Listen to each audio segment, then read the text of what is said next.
안녕하세요. 일일장 상한가 잡아라 김선영입니다. 최근에 미국 증시는 미국의 다우지수가 17,000선 넘어서면서 신고가 랠리가 지속되고 있지만 이러한 미증시의 랠리가 우리 증시에는 큰 도움이 되지는 못하고 있습니다. 자, 그런 이 가운데 이 종목들을 조금 더 자세히 좀 들여다본다면 미국에서도 종목들이 좀 많이 활기를 치는 그 모습이 나타났지만 우리 시장의 대표 주자인 삼성전자 한 3.6%가량 떨어졌고요. 이에 반해서 인텔이나 애플 등은 15에서 20%가량 같은 기간 동안 상승을 했습니다. 자동차만 보더라도 현대차가 한 3% 내리는 동안 이 포드는 11%가량 올랐는데요. 그만큼 차별화가 좀 강하게 나타났습니다. PR을 비교해보면 미국은 한 16배 정도가 됩니다. 그런데 우리는 10배 정도밖에 안 되는데요. 이렇게 저평가가 됐음에도 불구하고 이렇게 좀 다른 그 움직임이 나타나는 그 이유는 이익 전망이 하향 조정되고 있고 그리고 인색한 주주 환원 정책도 좀 손에 꼽히는 그런 요인이라고 할 수 있을 것 같은데요. 자, 그러면 한 주가 또 시작됐습니다. 또 이런 모습이 지난주와 마찬가지로 이어질지 아니면 동조화돼서 상승세를 펼칠 수 있을지 한 주간의 움직임 미리 예측을 해보도록 하겠습니다. 자, 열시장 상한가를 잡아라. 지금부터 출발합니다. 먼저 개장 전 주요 뉴스부터 살펴보겠습니다. 어이재 기자 나와주세요. 7월 7일 월요일 오늘 아침 뉴스 보도록 하겠습니다. 힘찬 한 주가 시작이 됐는데요. 이번 주에는 중요 변수들이 대거 자리하고 있습니다. 하나씩 좀 점검해 보도록 하겠습니다.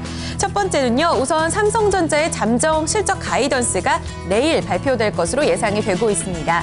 이 영업 전망치가 이미 8조 원대까지 하향 조정된 상황입니다. 일단 증권가에서는 실적 가이던스가 이 업계 전망치를 밑돌 경우에는 주가의 추가적인 하락도 불가피하다라고 얘기를 하고 있고요. 또 이와 함께 일각에서는 이미 기대치가 많이 낮아졌기 때문에 영향력에 대한 영향력은 크지 않을 것이라는 전망도 함께 제기가 되고 있습니다. 눈여겨봐야겠고요. 또 이와 함께 목요일 10일에는 한국은행의 금통이 기준금리 결정과 더불어서 옵션 만기일 자리 잡고 있습니다.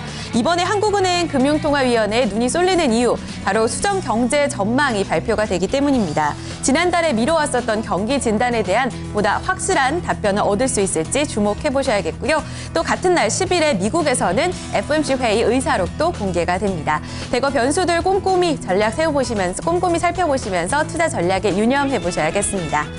다음 소식 보겠습니다. 동부 소식이 이번에도 빠질 수가 없습니다. 오늘 동부제철은 채권단과 자율협약을 개시합니다. 이 자율협약 개시 결국은 구조조정 본격적으로 들어가겠다는 얘긴데요. 채권단 산업은행은 실사를 거치고 9월부터는 이제 경영 정상화 방안을 확정 짓기로 했습니다. 정상화 방안에는요, 감자와 더불어서 출자 전환 그리고 신규 지원, 자산 매각 등이 담길 예정입니다.